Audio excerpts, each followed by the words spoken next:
அறத்தின் வழி நின்று வழிபடுத்த இனத்திற்கான ஒரு ஊடகம் வள்ளுவம். சப்ஸ்கிரைப் செய்து உறுதுணையாகுங்கள், பொருளாதாரம் கொடுத்து பெருந்துணையாகுங்கள். வள்ளுவம் நேயர்களுக்கு வணக்கம். அரசியல் பேசு நிகழ்ச்சிக்கு உங்களை வரவேற்பதில் மகிழ்ச்சி. என்று நம்மோடு இணைந்திருக்கிறார் அரசியல் திறனாய்வாளர் திரு ரவீந்திரன் துரைசாமி அவர்கள். சார் வணக்கம். சார் வணக்கம் ராபேன். நல்லா இருக்கீங்களா சார்? நல்லா இருக்கு ராபேன். சார், கரூர் விவகாரம் குறித்து உச்சநீதிமன்றத்தில் திமுக போட்ட வழக்கை வாபஸ் வாங்கிட்டாங்க. திமுகவுக்கு ஒரு பெரிய பின்னடைவுன்னு சொல்றாங்க. கரூர் செல்வதில் திமுக ஏன் இவ்வளவு அரசியல் செய்கிறது என்று அவசரப்பட்டு அந்த வழக்குக்கு பேருக்க கூடாது. பேச்சுரிமை நீங்களும் பேசுங்கன்னு உச்சநீதிமன்றம் சொல்லிட்டாப்புல. ஸோ அந்த இடத்துக்குள்ள திமுக அவசரப்பட்டு தான் அந்த வழக்கை போட்டிருக்காங்க. ஸோ அதனால் அவங்க விட்ரா பண்ண வேண்டிய ஒரு சூழ்நிலையே வருது. விசாரிக்கிற மற்ற இன்னும் இதுக்குள்ளே போய் உங்களோட ரெமெடிஸை பார்த்து விடுங்கன்னு சொல்லியிருக்காப்புல. அது தொடர்பாக வில்சனும் விளக்கங்களை கொடுத்துருக்கிறாரு. திமுகவுக்கு அது பின்னடைவு தான். விஜய் அங்கே போய் என்ன பேசி பெரிய அரசியல் இம்பாக்டை கிரியேட் பண்ணிட போறாருன்னு பார்க்குறாங்க திமுக. இல்லை இங்கே அரசியல் களம் விஜயால் இன்னைக்கு டிஎம்கேக்கு ஒரு வகையில் கெயின் தான். ஓகே, அரசியல் களம் மும்முனை தான், சந்தேகம் இல்லாமல் மும்முனை தான். டேட்டாவை ஆய்வு பண்ணி பார்த்தா நேர்மையான நாணயமான யாருமே அதை ஒத்துக்கிடுவாங்க. முழு பூசணிக்காய சோத்தில் மறைக்கிறவன் தான் தாவேகா வர்சஸ் திமுகன்னு சொல்லுவான். அது மட்டும் இல்லை, திமுக தேர்தல் முடிவு பிறகு கூட்டணி கட்சிகளை இழந்திருக்குது. ஸோ இது விஜய், ஸ்டாலின், ரெண்டாவது மூணாவது எடப்பாடி. இந்த இடத்துக்குள்ளே எடப்பாடின்னு ஒருத்தர் இல்லாதது மாதிரி ஸ்டாலின் வர்சஸ் விஜய் வர்சஸ் ஸ்டாலின் ஒரு அரசியலை தாவேகா கட்டமைக்கிறாங்க. இது உண்மைக்கு மாறான ஒரு அரசியல். இந்த அரசியல் அவங்க கட்டமைக்க ஒரு வகையில் திமுகவுக்கு தோத்து போன திமுகவுக்கு ஆளுங்கட்சி தாவேக்காவுக்கு மாற்று திமுக தாங்கிற அந்த லிவரேஜ் கொடுக்கறது ஒரு லாபம்னு தான் நான் பார்க்குறேன். ஆனால் எடப்பாடி பழனிசாமி விட்டு பல்வேறு மாவட்ட செயலாளர்கள் தாவேக்காவுக்கு வந்துட்டாங்க. முன்னாள் அமைச்சர்கள் கிட்டத்தட்ட 7 பேர் வந்திருக்காங்கன்னு சொல்றாங்க. அப்போ திமுக வர்சஸ் தாவேக்கா தானே சார் களமா இருக்கு? திமுக வர்சஸ் தாவேக்கா தான் களமா இருக்கு. அங்கெல்லாம் போயிட்டாங்கன்னு சொல்றது கேட்கறதுக்கு நல்லா தான் இருக்குது. நான் 2வது இடம் திமுக கொடுக்குறேன். அதில் எனக்கு நான் மாற்றி மறித்து பேச விரும்பல. 2வது இடம் திமுக எல்லாம் தெளிவாக இருக்கிறேன். ஆனால் திராவிட முன்னேற்ற கழகத்தை விட்டு போன காங்கிரஸுக்கு ஒரு 1.5% ஓட்டு இருக்காது. ஒரு 4.3 எடுத்திருக்காங்க. கான்ட்ரிபியூட் பண்ணியிருக்க மாட்டாங்க. அது தாவேக்காவுக்கே பெருசாக போயிட்டு, கூட்டணி இல்லாமலே தாவேக்காவுக்கு போயிட்டு, மீதி திமுகவுக்கு ஒரு 1.5% கான்ட்ரிபியூட் பண்ணியிருக்க மாட்டாங்க. 4.5 விசிகா அவங்க ஒரு 1.5 கான்ட்ரிபியூட் பண்ணியிருக்க மாட்டாங்க. இந்தியன் யூனியன் முஸ்லீம் லீக் அவங்க கேட்டலிஸ்டாக முஸ்லீம்ஸுக்கு இருந்திருக்க மாட்டாங்க. சிபிஎம் சிபிஐ ஒரு கால் அரை பண்ணியிருக்க மாட்டாங்க.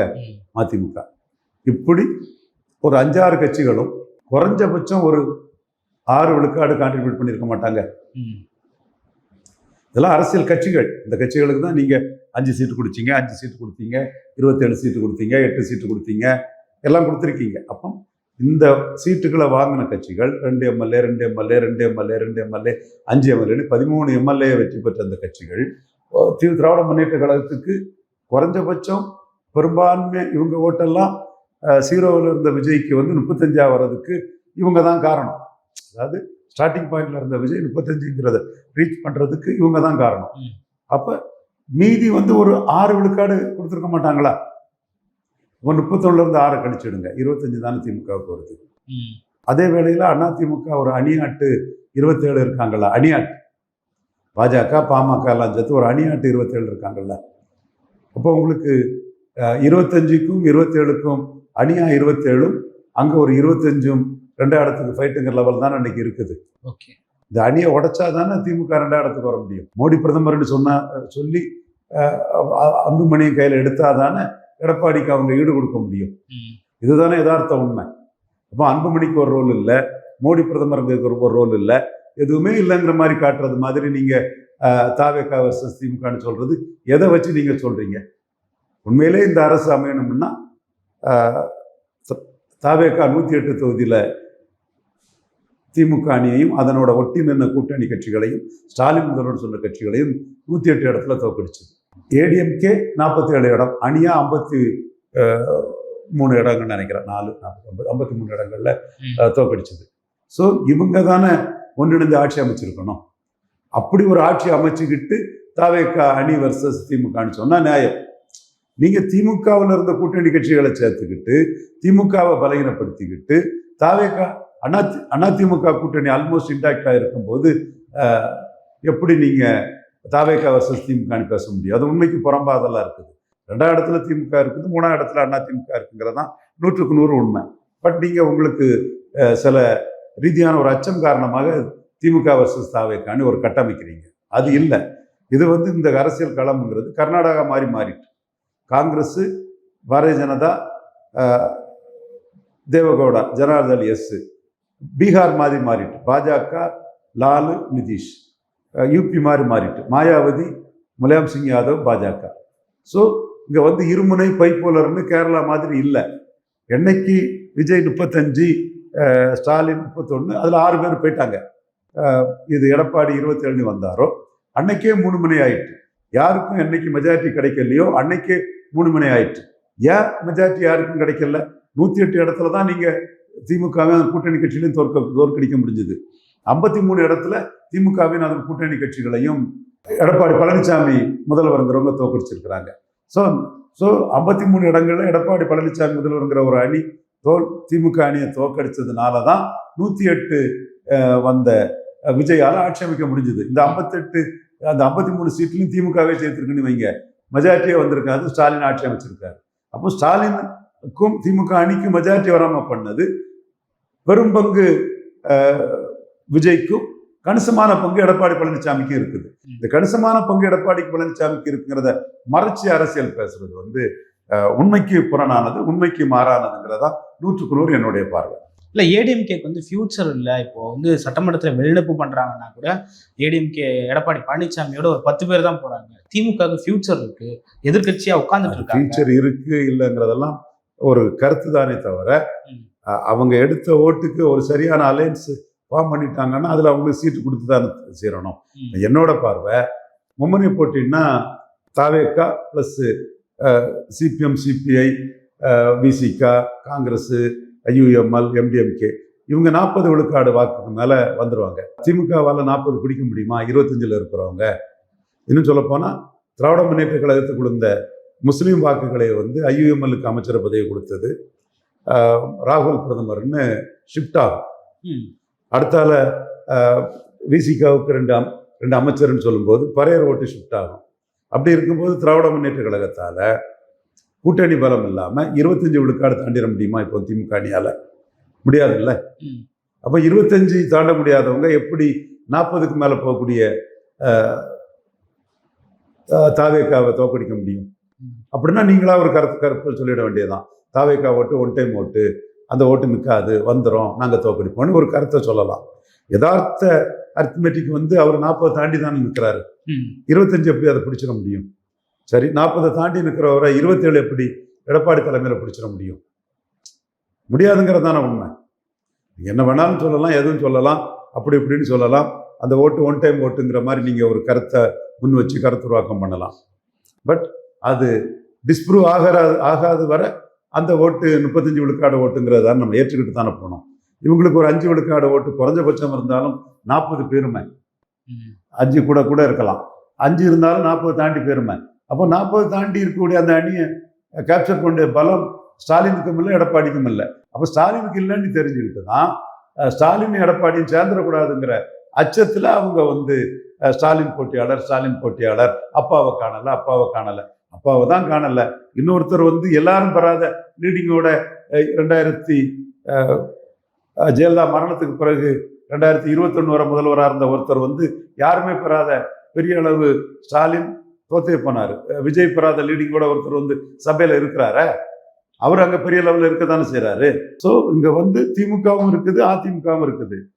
அரித்மெட்டிக் பலத்தில் திமுகவும் அதிமுகவும் சேர்ந்தால்தான் அரித்மெட்டிக்கலி வந்து தாவேகா அணியோட பெரிய அணி அமைக்க முடியும். இதுதான் யதார்த்த உண்மை. இந்த உண்மை வந்து பலரும் பலவித உள்நோக்கத்துக்காக பேசுவாங்க. நான் கெமிஸ்ட்ரி எப்படி இருந்துட்டு போட்டு அதுக்குள்ளே வரல. அரித்மெட்டிக்கலி விஜய் அணியை எதிர்கொள்ளணும்னா திமுகவும் அதிமுகவும் சேர்ந்தாதான் எதிர்கொள்ள முடியுங்கிறது யதார்த்த உண்மை. அந்த இடத்துக்குள்ள அது சேர்ந்துடக்கூடாதுங்கிறதுக்காக திமுகவுக்கு ஒரு பெரிய முக்கியத்துவத்தை கொடுத்து ஒரு அரசியல் பண்ற மாதிரி அப்பாவை காணல, தாத்தாவை காணலன்னு ஒரு அரசியலை கொடுத்து எடப்பாடி என்டிஏ வந்து மட்டம் தட்டுறதுக்கும் திமுக எதிர்ப்புங்கிறத வச்சு ஒரு அரசியல் பண்றதுக்குமான ஒரு வியூகத்தை தாவேகா பண்றாங்க. உண்மை நிலைமை அது அல்ல. தாவேகாவுக்கும் நம்பர் 1 தாவேகா போனாலும் நம்பர் 2 திமுக வந்தாலும் கர்நாடகா, மகாராஷ்டிரா, யூபி, பீகார் மாறிப்பட்ட பலமுனை சக்திகள் இந்த அரசியல் வந்துட்டு, இன்னும் சொல்ல போனால் தெலுங்கானாவிலே அந்த இதுதான் இருக்குது. ஆனால் தெலுங்கானாவில் 3 முனையில் 2 லீடர் தான் இருக்கிறாங்க. ஒரு லீடர் ரேவந்த் ரெட்டி, இன்னொரு லீடர் கேசிஆர், சந்திரசேகர் ராவ். பிஜேபியில் லீடர் இல்லை. பண்டி சஞ்சயை இது பண்ணால் 3 லீடராக இருக்கும். பிஜேபியில் லீடர் இல்லை. பண்டி சஞ்சய், பலரும் முடிராஜ், பலரும் கிஷன் ரெட்டின்னு பலரும் இருக்கிறாங்க. ஒரு குறிப்பிட்ட லீடர் அங்கே சொல்லதுக்கு இல்லை. இங்கே வந்து 3 லீடரே இருக்கிறாங்க. விஜய் ஒரு லீடர், ஸ்டாலின் ஒரு லீடர், எடப்பாடி ஒரு லீடர். எடப்பாடி தலைமையில் 27 விழுக்காடு வாக்கு எடுத்திருக்கிறாங்க. சப்போஸ் அண்ணாமலையை தலைவரா வச்சு எடப்பாடி இந்த களத்தை கண்டிருப்பாருன்னா 30க்கு மேல போயிருப்பாரு. சப்போஸ் சீமான வந்து சங்கராச்சாரியார், வி அதிபர்கள் பலரும் வந்து எடப்பாடியோட கொண்டு சேர்க்கும் போது தனிச்சு நிற்கக்கூடிய சீமான் தனிச்சு தான் நிற்பாருங்கிறத நாம சீமான்ட்ட நம்ம அந்த கருத்துருவாக்கத்தை பண்ணோம். அவர் கருத்து தான், அதை வந்து நம்ம ஸ்ட்ராங்கா உங்க முடிவு சரிதாங்கிற கருத்தை சொன்னோம். அவர் கருத்தை நம்ம என்டால்ஸ் பண்ணி சொன்னோம். அது மற்றவங்க முடிவுப்படி சீமான் அங்க போயிருப்பாருன்னா எடப்பாடி இன்னைக்கு சிஎம்மாட்டே இருந்திருப்பாரு. ஸோ நீங்க வந்து 3 சக்திகள்ங்கிறத மறைச்சிட்டு பேசுறது நியாயம் அல்ல, முறையல்ல. சீமான் வந்து தவறான முடிவு எடுத்துட்டாருன்னு எடுத்துக்கலாமா? அவர் எடுத்த முடிவு நம்ம ரெட்ராஸ்பெக்டிவா தப்பு பண்ணி பேசலாம். அன்னைக்குள்ள சூழ்நிலை அவர் எடுத்த முடிவு அது. அவரோட கணக்கு வந்து நம்ம வந்து திராவிடத்துக்கு மாற்றா வருவங்கிற ஒரு கணக்குல அவர் எடுத்தார். அந்த கணக்கை வந்து மாற்றணுங்கிறதுக்காக பாஜக சைட்ல இருந்து எக்கச்சக்க பேர் அவர்கிட்ட பண்ணாங்க. நான் எல்லாரும் பேரையுமே கூட சொன்னேன். அன்னைக்குள்ள சூழ்நிலையில் திமுக அரசை அகற்றணுங்கிற லெவலில் பலரும் பேசினாங்க. அப்போ அவர் வந்து தனிச்சு போட்டிங்கிற ஒரு உறுதியான முடிவில் இருந்தாருன்னா வெற்றியோ தோல்வியோ மக்களுக்கு கொடுத்த அந்த வாக்கை காப்பாற்றணும், நம்பகத்தன்மையோட இருக்கணும், மக்களுக்கு நாணயமாக இருக்கணுங்கிற முடிவு எடுத்தார். அதை என்கிட்ட கேட்கும்போது என்னோட கருத்தாக தனிச்சு நிற்கிறதான் கரெக்டுங்கிற கருத்தை நான் முன் வச்சேன். அது வந்து என்னோட பார்வை வந்து சீமானுக்கு வாக்கு வங்கி கூடுங்கிற லெவலில் சில புள்ளிகளில் நான் கணக்கு போட்டேன். அந்த கணக்கு சரியாக வரல. பட் அந்த கணக்கு வந்து நான் சொன்னது சரியாக வராத சூழ்நிலையில் நீங்கள் எடப்பாடியை மட்டம் தட்டும் போது நான் சொல்கிறேன், எடப்பாடி சீமான் கூட்டணி வந்திருந்தால் ரிசல்ட்டே வேறு மாதிரி போயிருக்கும். எடப்பாடியே சிஎம்மா கூட்டணி ஆட்சிக்கு சிஎம்மா உட்காரக்கூடிய சூழ்நிலை கூட வந்திருக்கும். இன்றைக்கும் கூட தார்மீகப்படி விஜயும் எடப்பாடியும் சேர்ந்து தான் ஆட்சி அமைச்சிருக்கணும். நீங்கள் முறையற்ற ஒரு தர்ம நீதியற்ற ஒரு ஆட்சியை ஸ்டாலின் தலைவர்னு சொல்லி முதல்வர்னு சொல்லி தோத்து போனவங்கள மிச்சத்தையும் சொத்தையும் வச்சு ஆட்சி அமைச்சிருக்கிறது வந்து ஒரு முறையான ஆட்சி அல்ல. சட்டப்பூர்வமா 117 தாண்டி வந்துட்டாங்க, அது வேற விஷயம். பட் முறையான ஆட்சி அல்லங்கிறதா உண்மை. இப்படி ஒரு முறைகேடான ஆட்சியை அமைச்சுக்கிட்டு எடப்பாடி பழனிசாமி அணி 27 விழுக்காடு வாக்கெடுத்திருக்காங்கிறத மறைக்கிறதுக்காக வந்து மக்கள் மத்தியில் திசை திருப்பதுக்காக தாவேகா சொல்லக்கூடிய விஷயம் தான் இதுங்கிறதா என்னோட பார்வை. ஓகே சார், ஒரு 2-3 கணக்கு சொல்கிறாங்க. சீமான் வந்து அதிமுகவோட போயிருந்தாலும் அதிமுக ஜெயிச்சிருக்கும், சீமான் தாவேக்காவோட போயிருந்தா தாவேக்கா மெஜாரிட்டியாக ஜெயிச்சிருப்போம் அப்படின்னு சொல்கிறாங்க. கூட்டணி கட்சியாக இருக்கிறதா நாம் தமிழர் வந்து ஒவ்வொருத்தரும் ஒரு கிளைம் பண்ணலாம். என்னோட உழைப்பு எடப்பாடிக்கு எதிராக இல்லைன்னா எடப்பாடி ஜெயித்திருப்பாரு, என்னோட உழைப்பு தாவேக்காவுக்கு எதிராக இல்லைன்னா தாவேக்காவுக்கு மெஜாரிட்டி வந்திருப்போம். எல்லாம் யூகம். நான் ரவீந்திரன் துரைசாமி என்ன முன்னிலைப்படுத்தி என்ன நான் கிளைம் பண்ணுறதுல தப்பே இல்லை.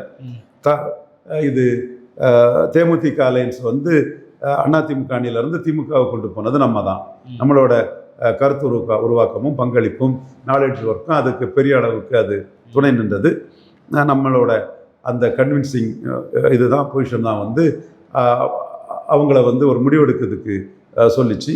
ஸோ அதில் நம்மளோட நாலேஜ் ஒர்க்கு கான்டாக்ட் எல்லாம் பெரிய பலன் இருக்குது.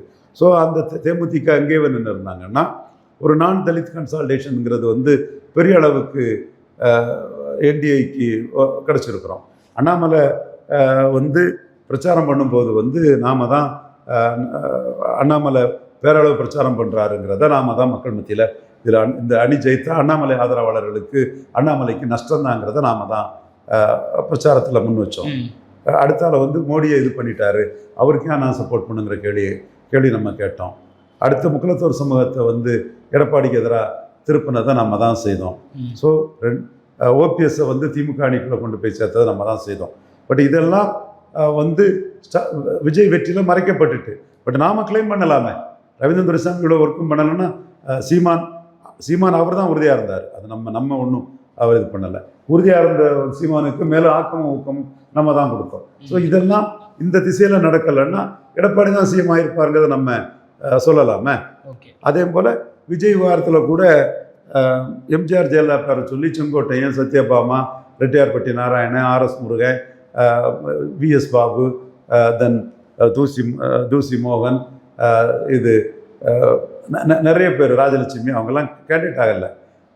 இவங்க பேரெல்லாம் ஒரு இம்பார்ட்டன்ஸ் கொடுத்து விஜய் எடப்பாடியை பலகீனப்படுத்துவார்.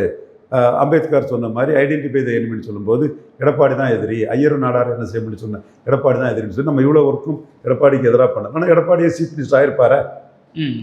ஸோ இதெல்லாம் யூகத்தில் நமக்கு ரோல் இருந்துங்கிறதையும் நமக்கு ஒரு இம்பார்ட்டன்ஸ் இருந்துங்கிறதையும் நாம் கிளைம் பண்ணுறதுக்காக தான் வள்ளுவன் வலைவழியில் தம்பி ராபின் கிட்ட நான் சொல்கிறேன். இந்த நடந்தது, விஜய் சிங்கிள் லார்ஜஸ்டாக வந்துட்டார், அது நடந்தது.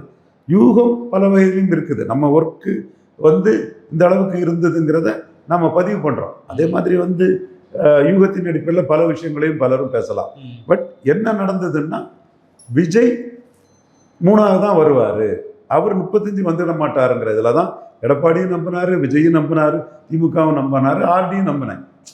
அதனால தான் நம்ம எடப்பாடியை பலகீனப்படுத்துறதுக்கு அதிமுக தொண்டர்கள், செங்கோட்டையன், சத்யபாமா இவங்க ரூட்டில் விஜய்க்கு வாக்களிப்பாங்க, விஜயகாந்துக்கு பண்ண மாதிரிலாம் அதுக்கு நம்ம பூஸ்ட் கொடுத்தோம், அதுக்கு உருவத்தை கொடுத்தோம். அவங்களும் அதை களத்தில் பயன்படுத்தியிருப்பாங்க.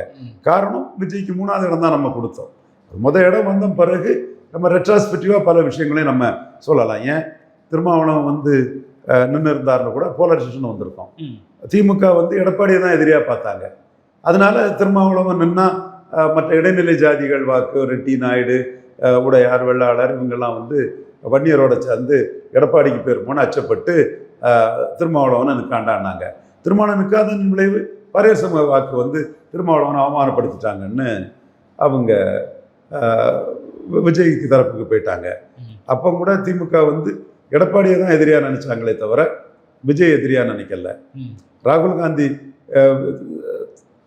ராகுல் காந்தி ஸ்டாலின் கூட்டு பிரச்சாரம் இல்லாமல் போன போது கூட அவங்க சரி இது நம்ம பாஜக அணிக்கு எதிராக அந்த ஓட்டெல்லாம் வந்துடும் நினச்சி தான் அவங்க அதை எப்படியாவது கம்பல் பண்ணி ராகுல் காந்தி கூட கூட்டணி பிரச்சாரம் பண்ணணும், அல்லது நாங்கள் காங்கிரஸ் பிரச்சாரம் பண்ண மாட்டோம்னா ஒரு மிரட்டல் கொடுக்காம போத காரணம் பாஜகவுக்கு எதிராக அந்த ஓட்டு வந்துடும்னு அவங்க நினச்சாங்க. ஸோ ஒவ்வொரு புள்ளியும் விஜய் 3ஆக தான் இருப்பார், பெருசாக ஓட்டை தான் பிரிப்பார், அவருக்கு சீட் கன்வெர்ட் ஆகாதுங்கிற புள்ளிக்குள்ளே தான் ஒவ்வொன்றும் நடந்தது. நம்ம சீட் கன்வெர்ட் ஆனதுனால ரெட்ராஸ்பெக்டிவாக எல்லா விஷயங்களை சொல்கிறாங்க. ஸோ யூகத்தின் அடிப்படையில் விஷயங்களை சொல்கிறது வாடிக்கையானது, வழக்கமானது. இஃப்ங்கிற அடிப்படையில் எல்லாரும் பேசத்தான் செய்வாங்க. But if doesn't carry any meaning. But நாம் என்ன யூகத்துக்கு அர்த்தம் கிடையாது. பட் இது கடந்த கால தவறுகளில், அனுபவங்கள்லேருந்து எதிர்காலத்தில் ஒவ்வொரு கட்சிகளும் தங்கள் வியூகங்களை அமைச்சிக்கலாம். ஆனால் அப்படி அமைக்கக்கூடியவங்க காலம் மாறிட்டு, காட்சிகள் மாறிட்டு, விஜய் நம்பர் 1 ஆகிட்டாரு, திமுக கூட்டணி கட்சிகள்லாம் விஜய் கிட்ட போயிட்டாங்க, விஜய் 40க்கு மேலே, விஜய் இம்பாக்ட் என்னன்னு தெரியாமலே 35 வந்துட்டார், இப்போ 40க்கு மேலே அவர் போயிட்டாரு. திமுக 25 சம்திங் தான், அதிமுக அணியாக தான் 27ங்கிறத மறந்துடக்கூடாது. சார் ஓகே, அவங்க அரசியல் நிலைப்பாடு, விஜய்க்கு ஓட்டு, ஒன் டைம் ஓட்டு, அதிமுக ஓட்டெல்லாம் எங்கிட்ட வந்துடும், என்டிஏ ஓட்டெல்லாம் எங்கிட்ட வந்துடும்னு அவங்க எதிர்பார்த்து பேசுறது தப்பு இல்லை. ஆனால் உள்ளுக்குள்ள உண்மை நிலைமையை திமுகவும் புரியணும், அதிமுகவும் புரியணுங்கிறது தான் என்னோட பார்வை. ஓகே, பல்வேறு கருத்துக்களை பகிர்ந்து பண்ணீங்க. மற்றும் ஒரு கான்செப்ட். நன்றி சார்.